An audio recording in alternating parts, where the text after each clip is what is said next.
எல்லை கடந்த குற்றச் செயல்களில் ஈடுபட்டிருக்கக்கூடும் எனும் சந்தேகத்தின் பேரில் தாய்லாந்து, கம்போடியா ஆகிய நாடுகளிலிருந்து நாடு கடத்தப்பட்ட சிங்கப்பூரர்கள் இருவர் சிங்கப்பூர் வந்தடைந்தனர். நவம்பர் 11ஆம் தேதி நாடு திரும்பிய அவர்களை மோசடி தடுப்பு பிரிவின் அதிகாரிகள் கைது செய்ததாக சிங்கப்பூர் காவல்துறை வியாழக்கிழமை தெரிவித்தது.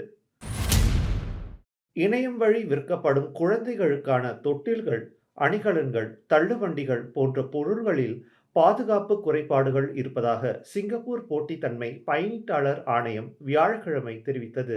பயனீட்டாளர் பொருள்களுக்கான பாதுகாப்பு அலுவலகத்துடன் இணைந்து நடத்திய சந்தை கண்காணிப்பில் இத்தகவல் தெரியவந்ததாக ஆணையம் தெரிவித்தது.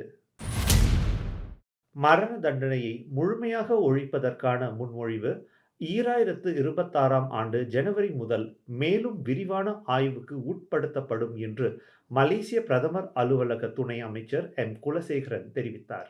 மலேசியாவில் மரண தண்டனை தொடர்பான கொள்கை மற்றும் திசை மறு ஆய்வு பணிக்குழுவை அமைக்கும் பணியில் அரசாங்கம் ஈடுபட்டுள்ளதாகவும், அது மலேசிய சட்ட சீர்திருத்த குழுவுடன் இணைந்து செயல்படும் என்றும் அவர் கூறினார். அமெரிக்க அதிபர் டொனால்ட் ட்ரம்ப் அந்நாட்டின் வரலாற்றில் மிக நீண்ட அரசாங்க முடக்கத்தை முடிவுக்கு கொண்டு வந்துள்ளார். இதனால் உணவு உதவிக்கான தடை நீக்கப்பட்டதுடன் நூறாயிரக்கணக்கான அரசாங்க ஊழியர்களுக்கு மீண்டும் சம்பளம் வழங்கப்பட்டுள்ளது. முடக்கப்பட்ட விமான போக்குவரத்து கட்டுப்பாட்டு அமைப்பை மீண்டும் வழக்க நிலைக்கு கொண்டு வந்துள்ளது இந்த உத்தரவு.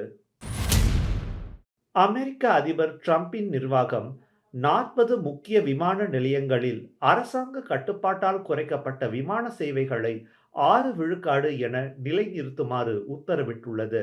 அமெரிக்க அரசாங்க முடக்க நிலை முடிவுக்கு வருவதற்கு சில மணி நேரங்களுக்கு முன்னதாக இந்த உத்தரவு பிறப்பிக்கப்பட்டது.